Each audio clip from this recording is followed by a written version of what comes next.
So we are now looking at Victorian criticism. This is right after the Romantic period, and during the Romantic period we also realize there are hardly any rules. So it is entirely anti-neoclassical during the Romantic period.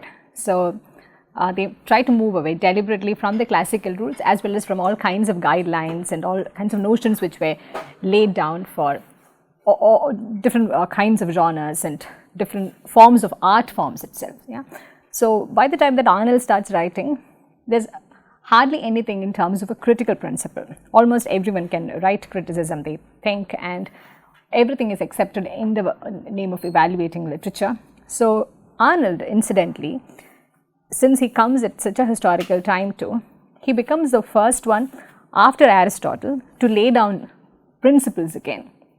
So if you look at the others whom we have looked at after Aristotle, since till Arnold, we realize that they are all trying to either reinforce certain notions or depart from certain prevalent notions, and largely until about mid-half of what we have looked at, they are trying to defend the function of literature. They are trying to situate the larger function of literature within this human life itself. Yeah? So we find that by the time Arnold starts writing, he begins to feel the need to lay down certain principles again. So he also becomes the first one, the first English critic to actually lay down a set of rules and become very prescriptive. His work is very, very prescriptive. Yeah. So there are so many things that we can attribute to him. His criticism, his literature, it was very wide, all-encompassing kind of thing. For the same reason, he's also known as a cultural critic. Yeah? He's seen as a father of modern criticism. After Dryden, he's the one who made literature and made criticism popular in such a way that now the notion of criticism as something which evaluates, as something which judges, that is, we owe it entirely to Matthew Arnold, it's possible to say. So his work also, if you look at some of the titles of his work, one is Culture and Anarchy. Yeah? He speaks extensively about how literature and poetry can be situated or needs to be situated within the larger circle of human life, human culture. He sees these things informing each other almost like the intertwined nature of literature, culture, religion, philosophy, all of these things. They come together to inform the kind of criticism that Arnold talks about. So if you look at his background, if you have read his poetry, if you know the kind of literary output that he had, he was also one of those poets who were very, very heavily influenced, affected rather, by what was happening during the Victorian time. The crisis of faith affected him massively. That we can find in most of his poetry.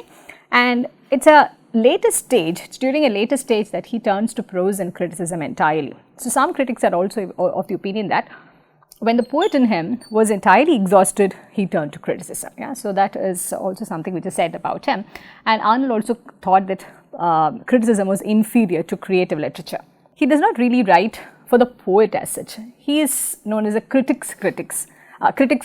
He writes for the critics. Yeah? So he thinks the critics also need a set of guidelines to function. Yeah? So he is someone who gives a set of rules, a set of guidelines, a few prescriptive principles to the other critics who were writing during that time, mostly because he thought both poetry as well as criticism, that had become, almost everyone could lay claim on that. So he thought that it's high time that certain principles were in place in order to realize what is fine poetry as well as what is fine criticism. Yeah?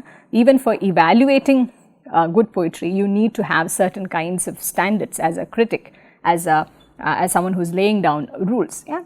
Right? And incidentally, Arnold was the first one to give an academic lecture in Oxford entirely in English and not in Latin, because during that time Latin was still the language of scholarship. Yeah? So he is seen as very important academically for various reasons. So his output was not just in terms of his creative output, it was also building the scholarship right during his time. It was not that after his lifetime they realized it's important to include him in the canon, and also he was very influential even during his lifetime in terms of his writing. So it's said that his theory of poetry and his understanding of poetry, his attitude to criticism, they changed considerably during the time of his writing as well.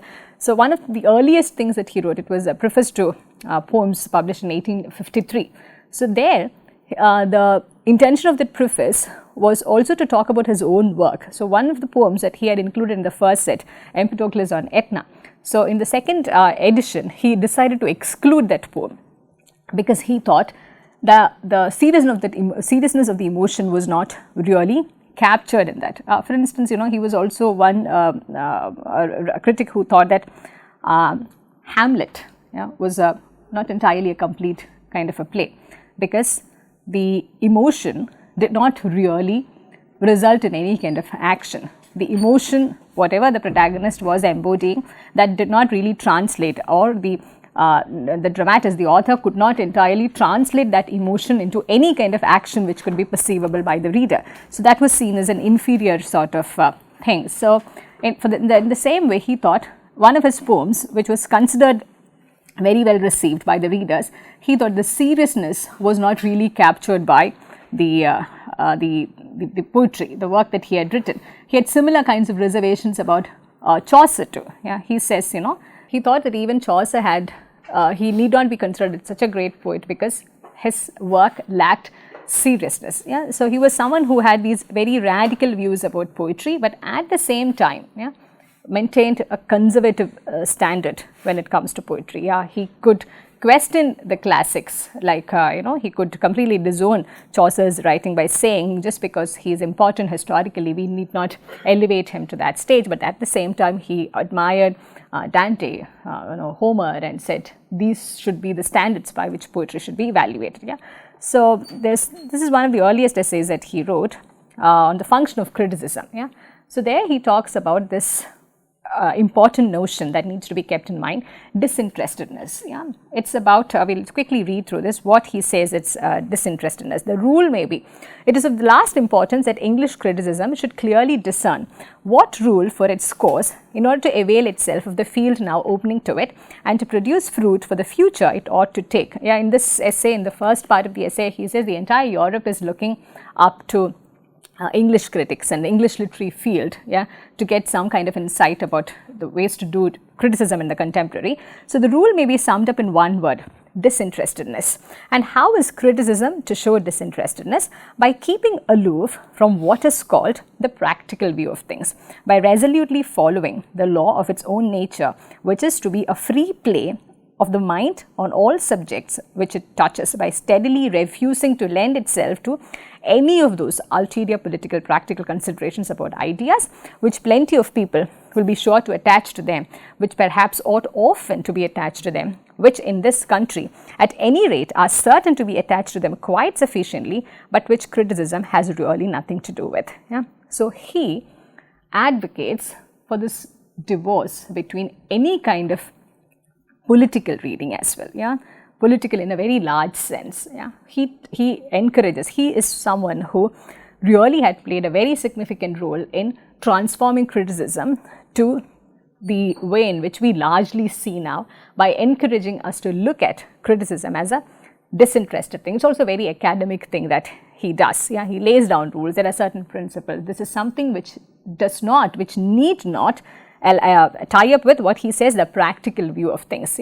That's something that he continued to believe in, and that he also made sure that his readings of particular kinds of works, they are entirely removed from the practical view of things, which includes, he says the political practical considerations about ideas. And he says we are living through a time when England is particularly has a proclivity towards these kinds of readings, to situate everything within this larger structure. He does not want the criticism to be situated. Of course, he looks at culture, he looks at religion, he looks at philosophy and many other things, but the methodology, the principles of criticism need not be governed by such considerations. If I could give a quick example, that's how he talks about Chaucer. Historically, he is very important, but that's not good enough reason to think that Chaucer is a good writer. You need to look at Chaucer in a very objective sense, taking him away from other kinds of practical considerations, including the way in which he is situated historically. So, he makes it more clear towards the end of this passage. Its business is to do this with inflexible honesty, with due ability, but its business is to do no more and leave all questions of practical consequences and applications, questions which will never fail to have due prominence given to them. Else criticism, besides being really false to its own nature, merely continues in the old rut which it has hitherto followed in this country, and will certainly miss the chance now given to it. So, he wants to move out of the rut within which he thinks criticism has now fallen into. Yeah, looking at the practical aspects and looking at the many practical considerations, practical view of things which has always already been attached to criticism, he feels. Yeah. So, having said that, we will look at the study of poetry, yeah, where he talks about his poetic theory in detail. Yeah, I guess as we go further, as he explicates some of the things that he believes in, some of his some of the theories that he puts forward, we'll also get a better sense of how he wants to do criticism, and we also realize that inadvertently that is the kind of critical principle that most of us also have. Yeah, the kind of objectivity that literature has always demanded that we think. Yeah, so.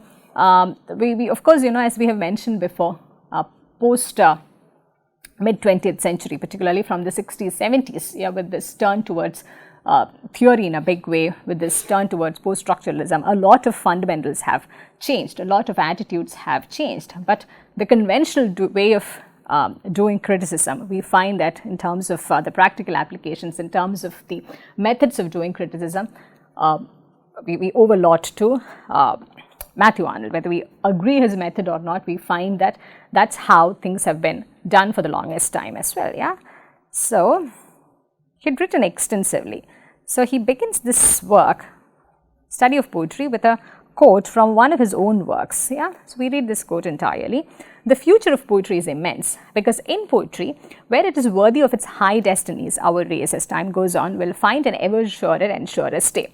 There is not a creed which is not shaken, not an accredited dogma which is not shown to be questionable, not a received tradition which does not threaten to dissolve. Our religion has materialized itself in the fact, in the supposed fact, it is attached to its emotion to the fact, and now the fact is failing it.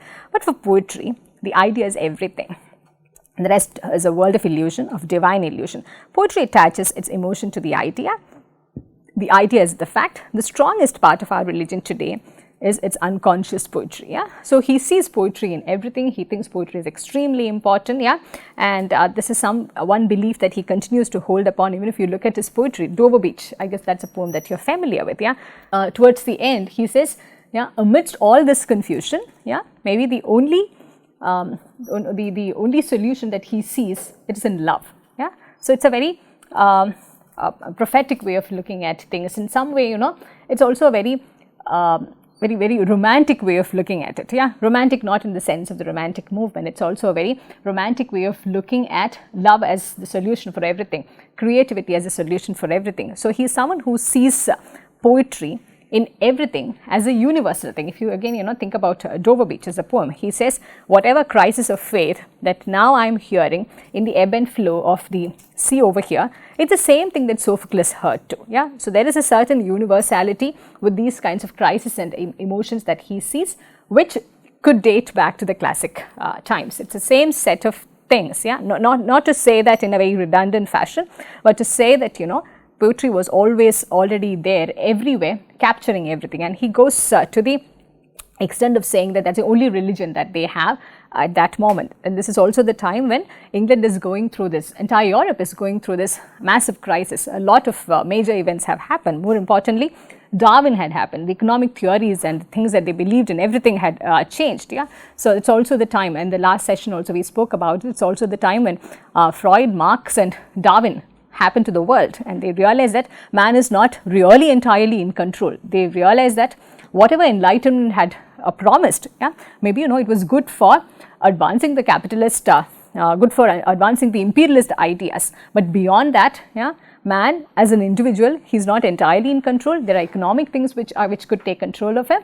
There are other subconscious things, yeah, and Jung takes it to another level, saying there are these archetypes, yeah, and Darwin says it's something that evolved. You have absolutely no control over it. So it's during this critical time when man realizes that he's not really at the center of it, that his foundations are being thoroughly shaken. That's the time then Arnold is writing. So he is investing all of his energy into poetry in various ways, and we find that energetic investment in most of his works as well. So having quoted one of his own from one of his own works, yeah, he says, "We should conceive of poetry worthily and more highly than it has been the custom to conceive of it. We should conceive of it as capable of higher issues and called to higher destinies than those which in general men have assigned to it hitherto. More and more mankind will discover that we have to turn to poetry to interpret life, for us to console us, to sustain us." Yeah, he sees poetry as a criticism of life. So that's how he speaks about poetry. Yeah, so that is the only thing that we are left with, and which is why he goes on to tell us that this deserves utmost serious attention. Criticism is not a business that we can take lightly, because poetry is the only thing that we are left with. That seems to be the only constant in this chaotic world. And he compares this with science and religion.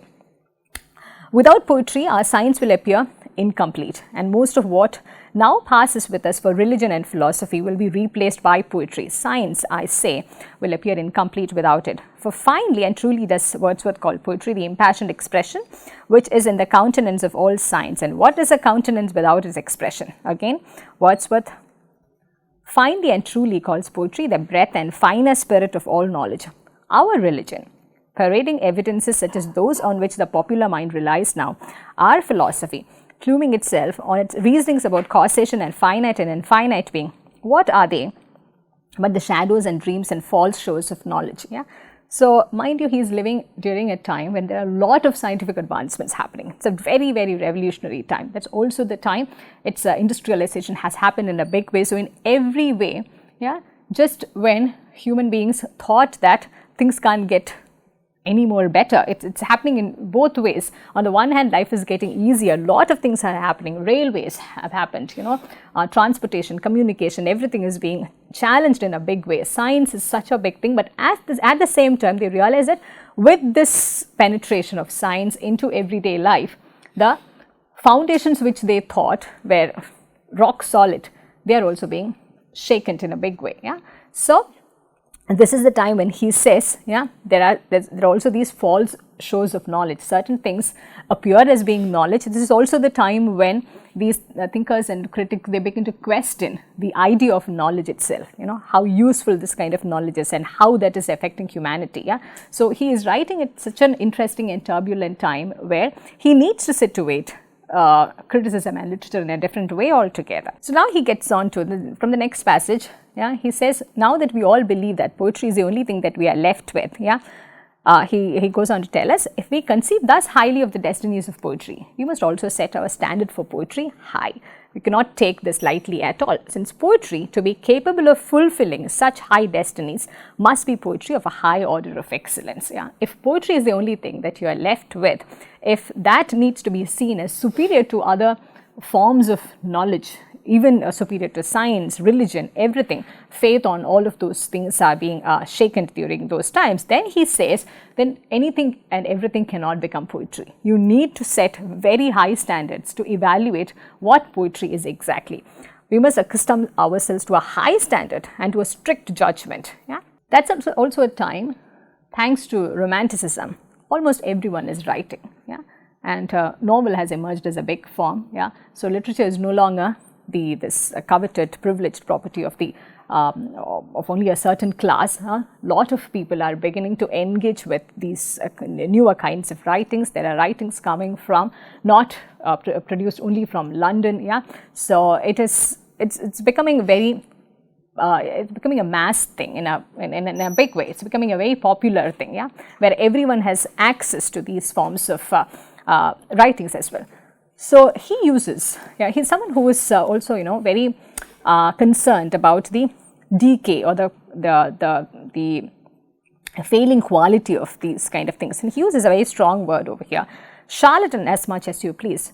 But where is there not charlatanism? Yeah. So he says, I hope you know what is charlatanism. It's about, someone who is faking to be original when he really does not have that kind of a capability, yeah, like it could be spurious, it could be something very mediocre, yeah. He's talking about the mediocre kind of art or mediocre kind of writing, which is also becoming very popular during that time. So he dismisses this entire set of poetry which cannot be considered as poetry, art which cannot be considered as poetry in this with this one word, charlatanism, yeah. So he says that is something that poetry cannot afford. In poetry, which is thought and art in one, yeah, it's an interesting phrase, yeah. Poetry, which is it's thought as well as art, which collapses into one. It is the glory, the eternal honor that charlatanism shall find no entrance. It is that this noble sphere be kept inviolate and inviolable, yeah. So he tells us charlatanism is there everywhere in politics and science and the new kinds of knowledges that are emerging. It's there everywhere in religion, yeah. But poetry needs to be kept pure, yeah. You cannot afford poetry to be affected by any kind of charlatanism, yeah. So this is something which will confuse our judgment. He says you wouldn't know what is the distinction between excellent and inferior, what is true and not true, right. So he, in this entire passage, he is reiterating that in many ways. In poetry, more than everywhere else, it's unpermissible to confuse or obliterate them. Yeah?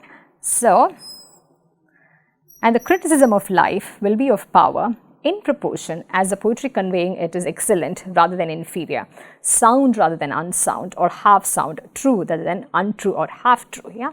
So, here a major distinction is being made between what is good poetry that could be judged and what is the kind of poetry that can be dismissed as part of, charlatanism. If you think about it now, we don't really try to judge all kinds of artworks. Yeah? There is a certain, again, a very abstract way in which you pick whom to judge and how to judge. Yeah? Like if you have two works to choose, yeah, one novel by Rushdie, another one which has come out by, which has been produced by any random writer, yeah, you would obviously go for Rushdie to critique him, yeah, because you think that only certain kinds of works deserve criticism. So Arnold is someone who makes this distinction possible, yeah, and from this time onwards, if you can also find that no one really wastes time talking about certain sorts of works, yeah, they are not even worthy of criticism. So the fine distinction,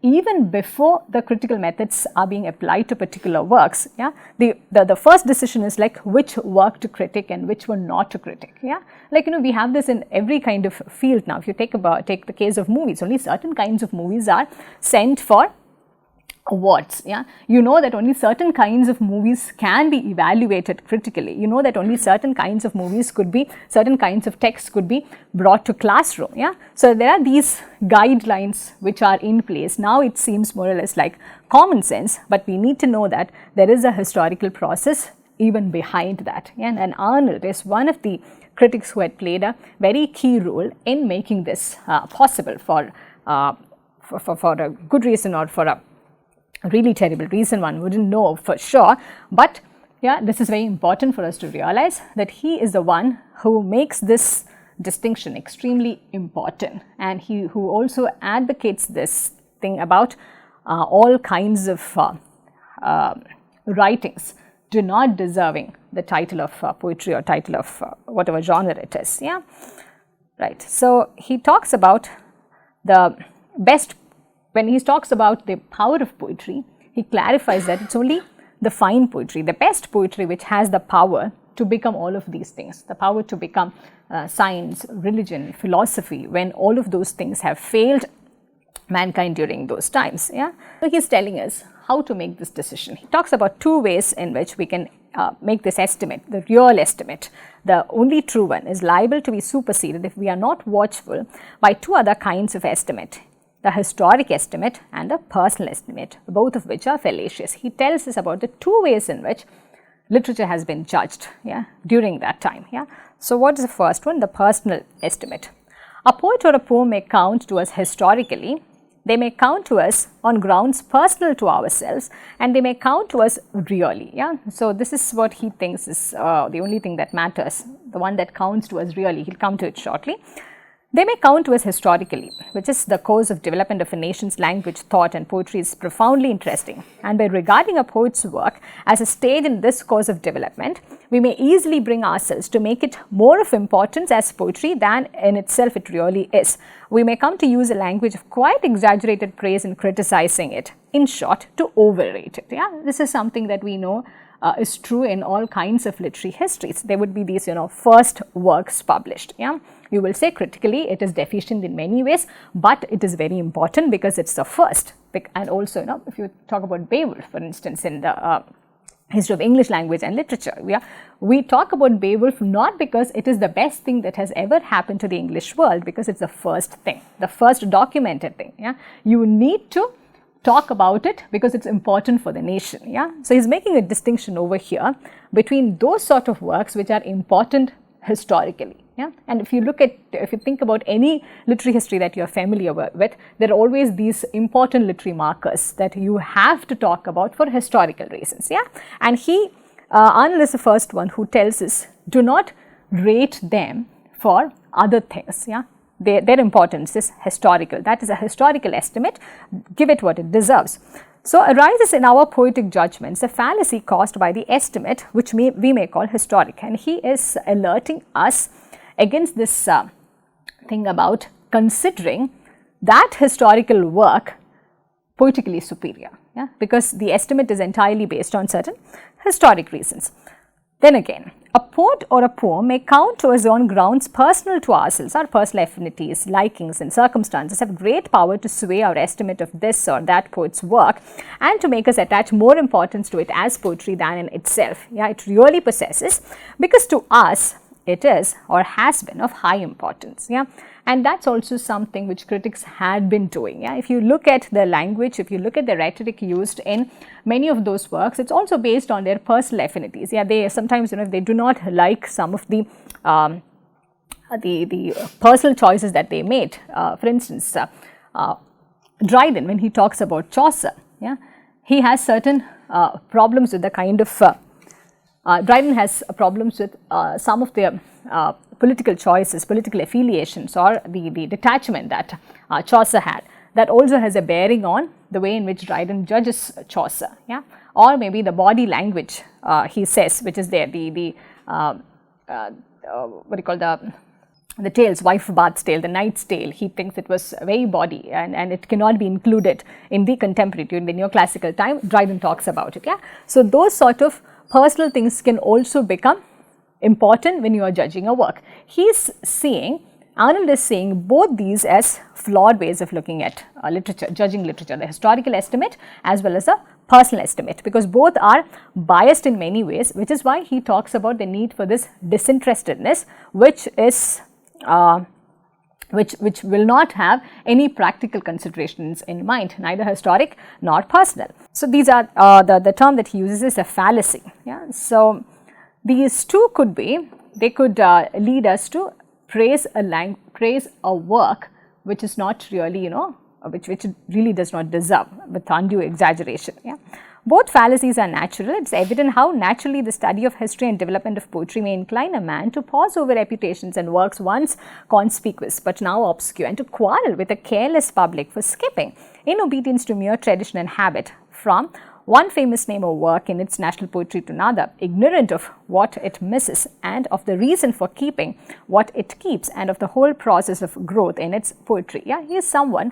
Arnold is someone who had a very important role to play in the way in which we canonize things in today's world. Yeah, he had a very significant role to play. If you go by this statement that he makes, yeah, you cannot entirely justify Johnson's attempt to redeem Shakespeare and give him a literary reputation. What was the only reason which prompted Johnson in the first place to dig Shakespeare's reputation up and talk about in such ways that it would cement his literary reputation forever? The only reason was that he was extremely popular when he was living and when his plays were being performed, and he thinks he had outlived his century. Yeah, so there is a there are many other things which lie outside the text. It's not entirely about the literary merit. In fact, we cannot even talk about the literary merit because the work wasn't even published in the first place. It's only after his death that these folios came out, which his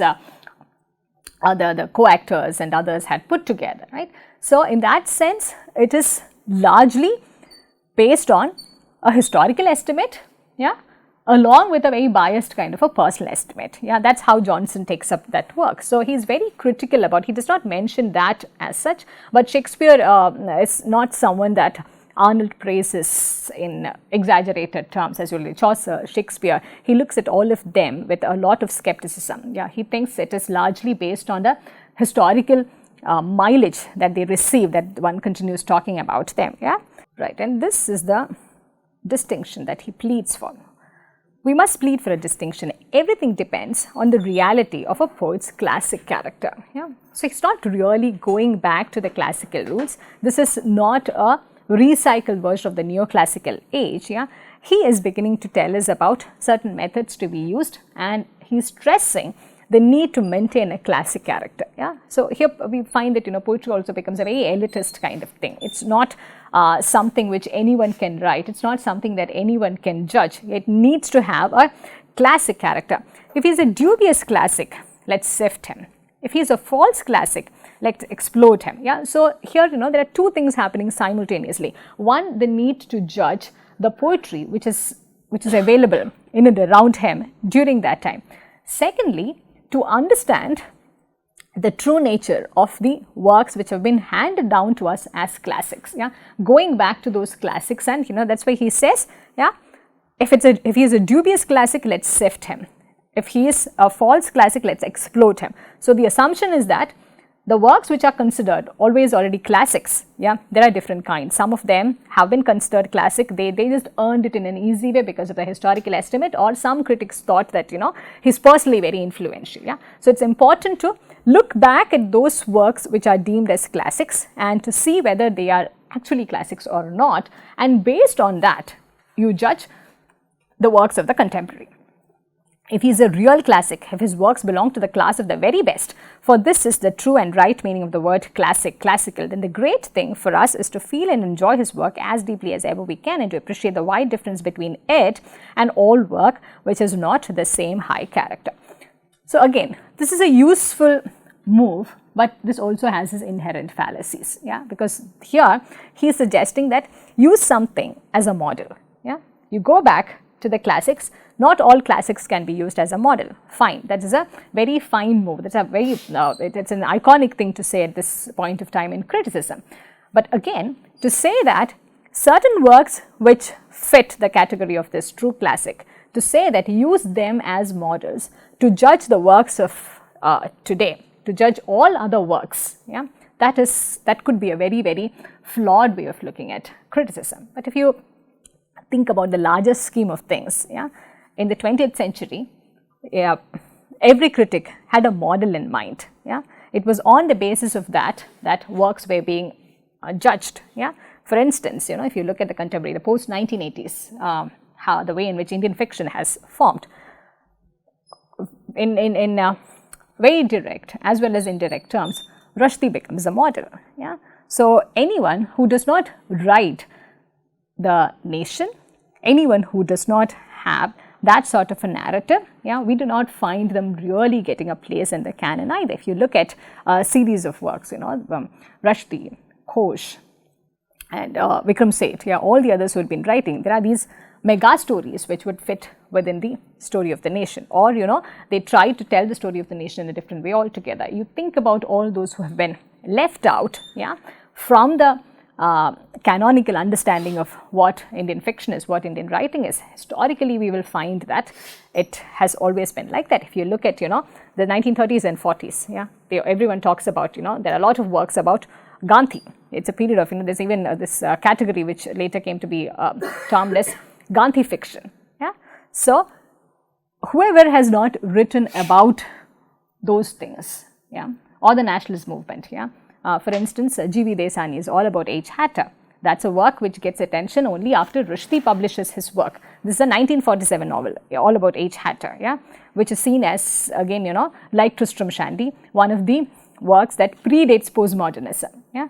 But it does not really catch the attention because during that time, it was Gandhi, it was nationalist movement, yeah. There were anti-colonial things to be spoken about, and anything that does not fall into that becomes not a work worthy enough to be judged. So we do find that, yeah, post Arnold, it's not to say that, like after he published, the moment he published the study of poetry, everything changed.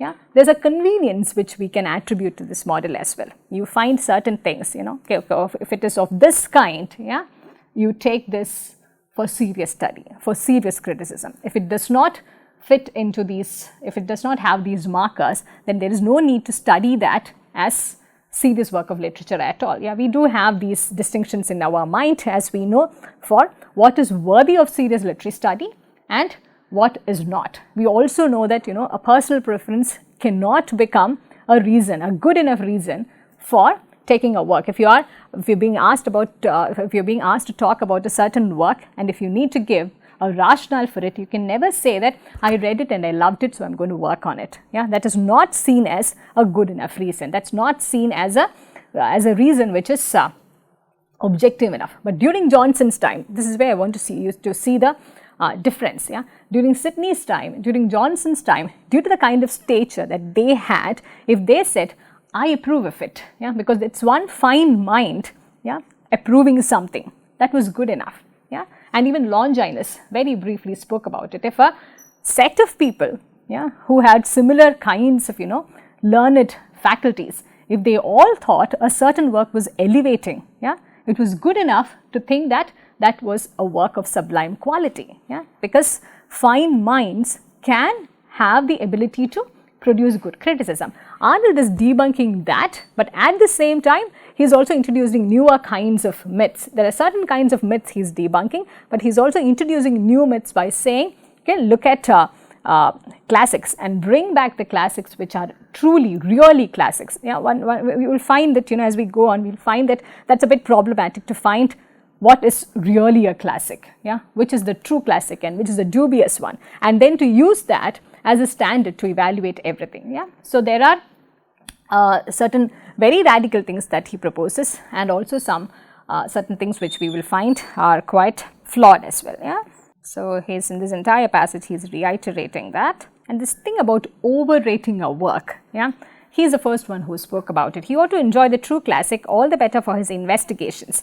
He often is disregarded from the enjoyment of the best, and with the less good he overbusies himself and is prone to overrate it in proportion to the trouble which it has cost him. Yeah, it also becomes one is forced to admire a classic, one is forced to like a classic, one is forced to say that a certain work is good because there's a lot of trouble which has gone into it in terms of labeling it as a classic, and also in terms of the investment that you put in engaging with that work. Yeah, just wrap up with this bit where he again, he is now moving on to tell us who are the poets that he thinks are important. So before that, the historic estimate is likely, in especial, to affect our judgment and our language when we are dealing with ancient poets, the partial estimate when we are dealing with poets of our contemporaries, or at any rate modern. Yeah, so this we find that it's more or less true even today when we sometimes look at certain works. Yeah, there's a historical estimate, everyone has liked it. Yeah,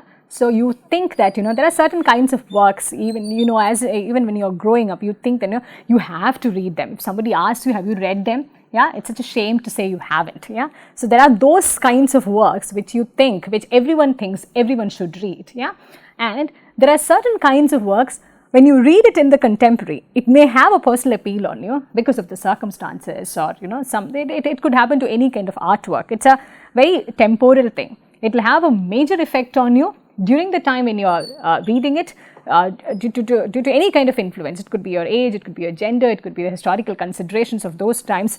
Arnold is very suspicious about that as well. Yeah, in both ways he's very suspicious of this, and he says the exaggerations due to historic estimate are not in themselves, perhaps of very much gravity. Their report hardly enters the general ear. Probably they do not always impose even on the literary men who adopt them, but they lead to a dangerous abuse of language. So we hear Cadman amongst our own poets compared to Milton.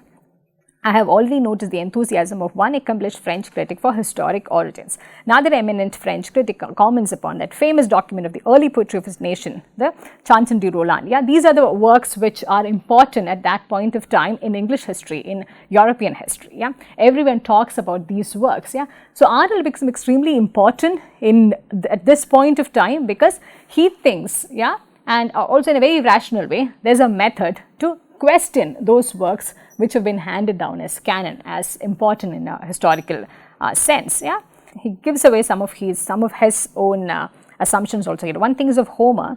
This is the sort of praise which is given to Homer and justly given. Yeah, so he has his own biases. Yeah, it's difficult to find out the rationale of them, on what basis he thinks. Chaucer does not have much seriousness, but Homer is really good. Yeah, and when he finds certain works are dubious classics, but Homer, he does not disown Homer at all throughout this. Yeah. So we'll wrap with this. Hopefully you will take a look at the rest of this passage. He gives a lot of examples to in between, and we find that he's very well versed in history, in contemporary criticism. Yeah, his knowledge, his scholarship is very telling when you look at any of his critical works. Yeah, it also makes him a very important critic to reckon with, which is why, as I mentioned, he's considered as the first modern critic as well as a critic's critic. Yeah, and when he starts writing criticism, it's not that it was just a set of prefaces like the other, like most other writers did. We find that his entire critical energy, his entire creative energy, gets channelized into writing criticism entirely. Yeah, so this is a major business for him. He means really serious business when he undertakes these things. It's not just to justify his kind of works or to produce them as prefaces to the range of things that he had been writing. As I had also mentioned, his poetic career in a certain way, it comes to an end when he starts writing criticism. Yeah, so for in personal ways as well as in very objective ways, which is why he also thinks that criticism is a bit inferior to the creative faculty, and one needs to be extra cautious while talking about superior works. Yeah, because criticism is inherently inferior and you are looking at something very superior, a creative work. Yeah, so you need to be more alert in using your judgments and applying your standards, right? So we wrap up with this. So we continue with this text tomorrow. Okay, thank you.